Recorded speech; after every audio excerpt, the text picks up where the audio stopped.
Welcome to this edition of the Million Dollar Mastermind podcast.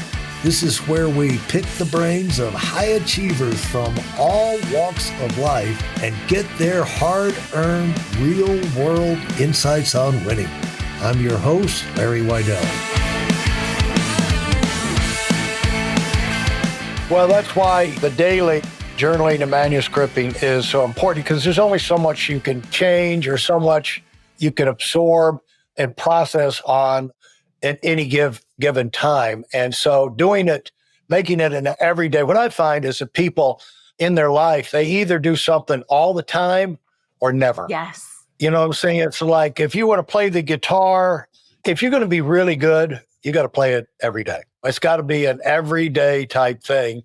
And even people like Eric Clapton will say that if he doesn't pick up the guitar for several days, it's just, it takes him a while to get back into it. Tiger Woods, at the peak of his career, would say that if he got involved in traveling and some events, and it was 2 weeks, he was 2 weeks away from the golf course. When he came back, he would be a 20 handicapper for about a week or 10 days before he worked his way back into the groove.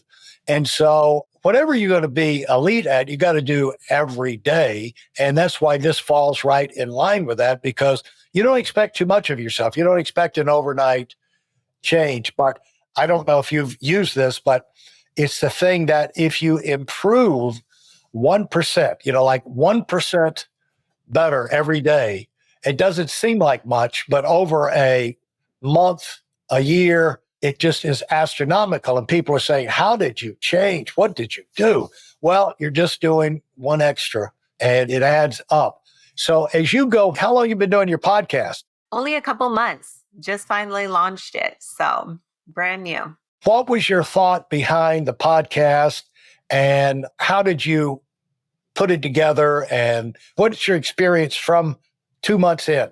Yes. So most people ask me, like, why did you wait so long to start one? Like, you're so good at everything else with social media, with building a business, like all these old sorts of tech and everything. And I waited so long because I didn't have the time and space for it. As you know, podcasting, people think, oh, you're just recording a video. There's so much behind the scenes that goes into it with planning, with organizing. And it's something that you have to be, like what you said, it's a consistency, right? Like you got to put out an episode every single week, whether you bulk record or not, but it's a big commitment. So with me starting it, I was finally ready to jump on a new platform and start sharing different things about my life. It's called Money, Mindset, and Manicures. It could have been called Maniscripting. And I was like, well, I don't want to just talk to a certain type of group of people, right? Like I really want to share a lot of things throughout my life. So that's why it's called Money, Mindset, Manicures, because we talk about really like so many different things. And just diving into it, podcasting for me, as crazy it is to maybe hear, it was a scary platform to jump into because it's a different space. It's just your voice, right? It's totally different. And even though I have been doing lives, I have spoken on stages, I've been interviewed on podcasts, like I've done it for so long, but it was really interesting that stepping into podcasting was really scary for me. And then that's when I dove in. I was like, that means I need to do it, because I always, when I want to do something and there's fear behind it, it's like, okay, you need to overcome this fear. Let's dive into why that fear is there. And then as I put out the first few episodes, I was like, oh my gosh, what are people going to think? Are they going to love it? Are they going to hate it? Am I going to be canceled? This, that, and the other, right? Like just all these emotions. And sure enough, the feedback's been amazing. And it's something that I really love to do, because unlike watching a YouTube video or watching a live or reels or Instagram stories, like I love that I can connect. And this is the one thing that I've heard back from my audience, and I'm sure maybe you have as well, is that when you can speak to someone for an hour, hour and a half, even if it's a 20-minute quickie episode, they love the intimacy feeling of it. And I always get the feedback of, oh my gosh, Sam, I love these episodes. Like I feel like my best friend is talking to me. You are able to connect with your audience on such a deeper level, which makes me really excited. And that's what I love about podcasting, because I'm a huge podcast listener. Like I love listening to podcasts, especially when I'm driving or on a walk, or even when I'm just like cleaning the house and just like have one playing in the background.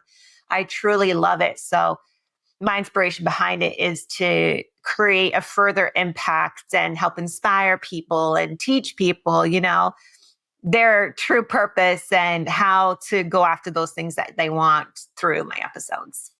Now, on your podcast, do you have guests? Are you the talker? So far to date, it's just been me. That's how I wanted to launch it. I really wanted to hone my skill as a host. Like I mentioned, it's a little bit different than everything, but there will be guest interviews coming in the next coming months. So by January. What did you talk about last time? This last episode that I'm actually releasing this week, it was all for solo entrepreneurs or entrepreneurs. I get a lot of questions from newbie entrepreneurs on how did you start your business? Like, what are the key things that you did? What did you not do? So it was just a really fact-based kind of my story plus what I would and would not do. Let's give them a preview. So what were the big takeaways that you wanted them to get from that? How much scripting did you do before you started, or did you just start off the top of your head, have a few notes, and just take off? I always kind of script the structure of the episode because That's what I do. Yeah. I could talk for hours on any sort of topic that I'm passionate about. So I always give myself some structure with some main bullet points. And then I go off script. I'm not sitting there reading any sort of thing that I've pre-written. But the top things for entrepreneurship is the first one is, and because this is what I hear all the time, it's like, I'm not seeing the success. I'm not seeing the results. And it's a reminder that it's going to take time and consistency. We live in a world right now where social media shows the highlights. It shows people having quote unquote overnight success. And people get really discouraged if within the first month, they're not making 10K, or within the first year of launching their business, they're not breaking six figures. They think they're a failure. And I shared a lot of my stories and reasonings. It's like, well, look at that entrepreneur that's sharing, whether they did a 10K month or 100K month. I guarantee you behind that, this was my first month in business. I did this. They have a ton of quote unquote failed businesses. They have a ton of failed launches. They have a ton of previous experience where now all of a sudden they're doing this one and they're like, I made it. Yeah. Right. So I think even though social media is so inspirational, it is also so discouraging for the newbie that thinks that's how it should happen for them. And then they get discouraged and they want to quit and give up because it didn't happen that way. So I really love to shine the light on the truth of like, hey, it's going to take consistency. You have to show up every freaking day, even when nobody's watching, nobody's liking, no one's buying. Like you have to keep going. I had plenty of days in my first year where we didn't make any sales. Did it stop me? No. Did it make me think, is this the right thing? Of course. But I knew deep down inside I had to do it. And when you create a company or a business with a full alignment, and this is another thing that I see a lot, people starting businesses because they see so many other people on social media doing it. And they think, all these people are successful. That means if I start it, I'm going to be successful too. So they're chasing the wrong goal or mission because they see others doing it, thinking they can do it too. And even as a coach, I saw all the time at the beginning of a cohort, I had, a class of whether it was 10 or 15 or 5 or whatever, I would see right away who was going to be a success and who was here just thinking they could go through this program, launch something and make a lot of money. I knew who had the real heart in it and who didn't. So really coming back to that, like, what's your true purpose? Like, what is it that you really want to do? What are you actually chasing, if anything? And understanding that it all comes down to consistency. It all comes down to putting those systems in place. And if you don't have the drive, like a lot of us are visionaries, right? So we have the vision, we have the thing, but we don't know how to implement the systems and put those things in place. Okay, if you're one of those types of people, you would be the one that maybe has to hire a coach or hire help in order to put those systems in place. So really just sharing a lot of like the real truths, especially with starting Maniscripting, because that was a pure example of, hey, I started this from zero experience even. Like I've been in the shoes of like really understanding nothing about this type of industry. And those were the things that I did. So that's the episode that's coming out next on my podcast. Well, like when I don't play video games, but you remember, what was it? Angry Birds? That was just a sensation. It was everybody played Angry Birds. Yeah. And I would always think to myself, boy, whoever wrote that really hit it big, like, wow, they hit the jackpot. I'm thinking of Jackpot because I've got a huge painting downstairs that we decided to name Jackpot. But anyway, they hit the jackpot. And then I found out that this was a company out of the Netherlands or someplace up there cold. And they had 59 other games out. Wow. I didn't know that, but wow.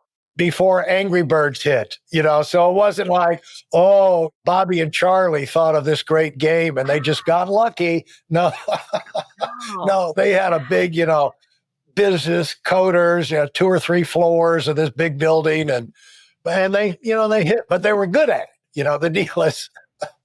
Yeah. And that gives me the chills just hearing that because one, I didn't know that backstory. And just a pure example of like the work that goes behind and the stories we don't know and the things that we don't see behind the scenes that are happening before someone makes it big, right? Like that's unbelievable. That's cool. Yeah, there's a lot about being an entrepreneur where you just have to have the stomach to be bad before you can earn the right to be good. In fact, I was on the driving range on a golf course in some resort in Puerto Rico at a convention one time. And I overheard the golf pro giving this lady a lesson next to me. And he said, your ability to become a great golfer is based off your ability to stomach hitting bad shots for a long, long time. Yeah, it's so true. It's so true. For those of you who are sick and tired of fooling around and are dead serious about wanting to move up fast, I've got something especially for you. I've combined the best insights from over 40 years in business and making $70 million in income and compressed them into a free webinar. That's right, it's a free resource. If you want to find out exactly what the concepts are that I use in coaching $1 million earners, register now at WeidelOnWinning.com. You'll discover the 5-part framework used by so many to reach their financial, personal, and professional goals. You can find that link in this episode's show notes. The thing that I find offensive about you is you started not knowing anything and then you figured it out. I'm one of those people that I've got to have someone at least give me some clues. I've got to have, once I get some clues, I've got to have some role models, that I can pick up generally how they did it and then maybe get it, have a conversation with them, pick their brain a little bit. And then I try and use their ideas to go out and beat them, because the way I look at it, if they did it first, they're showing me the model, they're giving me the insights, I ought to be able to beat them because they already went first. They hacked the path through the jungle already for me. So I should be able to get through it faster. But when you start fresh like that, and the one thing is you got to be able to test ideas because you don't know what is going to work and what's not going to work. Did you just right out of the bat, I guess because out of your own experience, put out your journal based off what you knew worked for you? Or did you said you had a group of 10 to 20 people that you tested it on. Did you do that first or what? Yes. The first thing that I did, because not only did I want to test the product, but also I just wanted to see were people really interested, or am I just kind of seeing random DMs and not going to hear about this again? So it was kind of a 2-part process with getting kind of a list of people, hey, apply to be in this cohort. Let's see how much interest there is. And there was a decent amount. And then putting all those women in the group. And I literally just said, you're going to do this for free. You're basically going to get a month of quote unquote, not even coaching, but just a month. Please use this every day. And then every single Sunday, we had a Zoom call where I would get on the call with these ladies and be like, what's going on? How's the week been? How have you seen any changes? I would just ask them questions for feedback. And then that's how I started learning, okay, they love this works, all these sorts of things. So that's how it all started. And then from there, I was like, cool, I have enough proof in the pudding right now to create the first journal, go to manufacture the first journal. And that's how it got started. That's what I did. Now, did you do that from your email list? You just sent out an email to your existing list of subscribers and said, I'm putting together a pilot project. And if you want to get involved, how did you do that?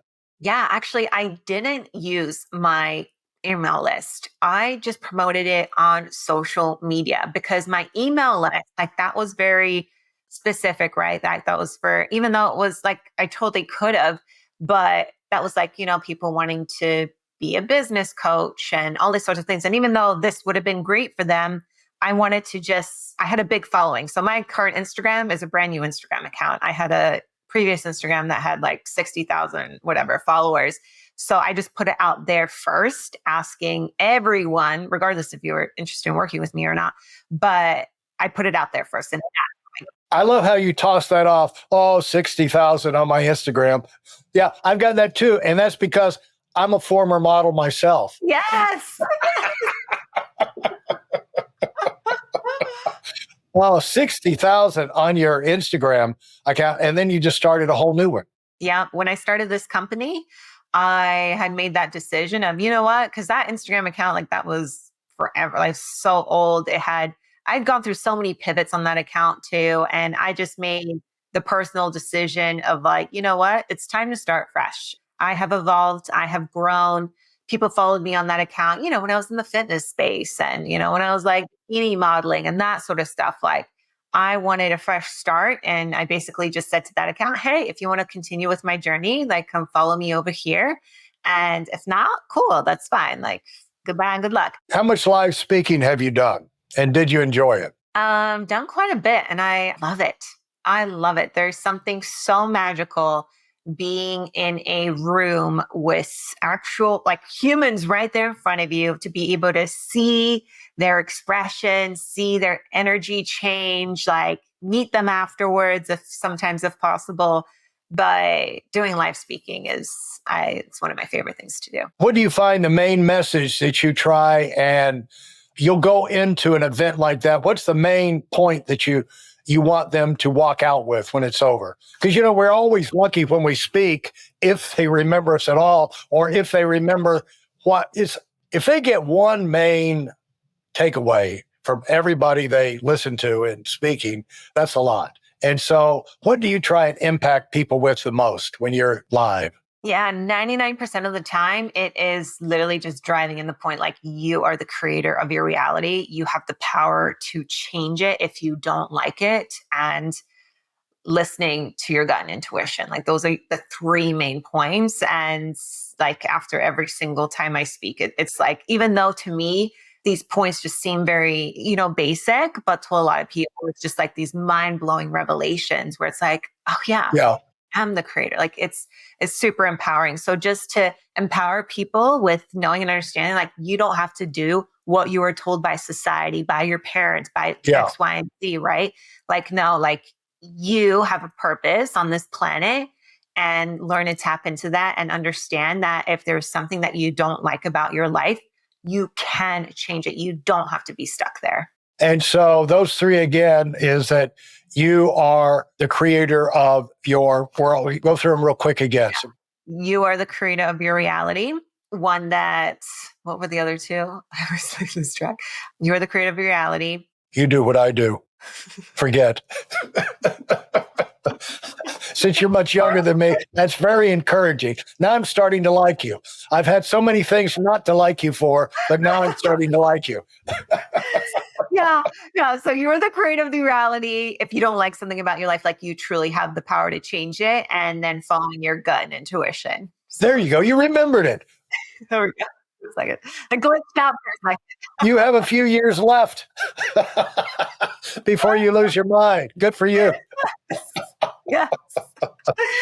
Hey, it's been a lot of fun. Appreciate you having thank you so much, Larry. Having us share all of this with you. And we'll put the links to your website and your journal and all that. I always let my guests have the final word and for the people listening. So what do you want them to take away from this? Thank you so much, Larry. The one thing I want to take away, and it's literally comes down to those 3 points that I just shared, like truly, like you have a purpose on this planet. You have a light to shine. Don't let someone dim your light. Follow your intuition. It is the most powerful brain that you have. Go after what you want. And if you don't like something about your life, you do have the power to change it. I promise. Yeah. And the thing that I'd like to add is that don't feel like this is you being selfish. Yeah. This is you being responsible for your life. Yes. And the talent and time and knowledge, everything that you've been given so that you can be productive with it. And there's nobody else in the world who knows what is right for you at any given moment better than you, And so that's why you need to be it's not that, worry about stepping on people's toes, but you've got to be assertive about getting yourself in a situation where you can be productive, doing things that you're excited about. If you don't have a knack for doing it in the beginning, you will develop a knack for it because you're going to spend so much time doing it. And most things are not that hard to do. It's a matter of, it's hard when you don't know. But when I look like things are hard, like I can't get through that door. God almighty, I can't get through that door. But then someone gives you a key and you stick the key and turn the thing and, I'm through the door. Exactly. I just didn't have the key. Yeah. Who knew all I needed was a key?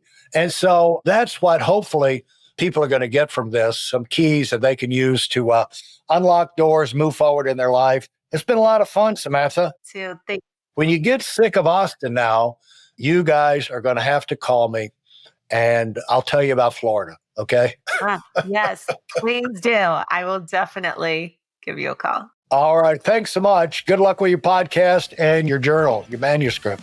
Thank you so much, Larry. This was so great. Look forward to next time. Goodbye. Thanks for listening to the Million Dollar Mastermind. If you felt there were any valuable takeaways from this episode, please take a minute and leave us a 5-star review. Your feedback is important and really helps us get the word out to a wider audience. Remember, we have a valuable webinar that is absolutely free. Register for it right now at weidelonwinning.com. Thanks for listening.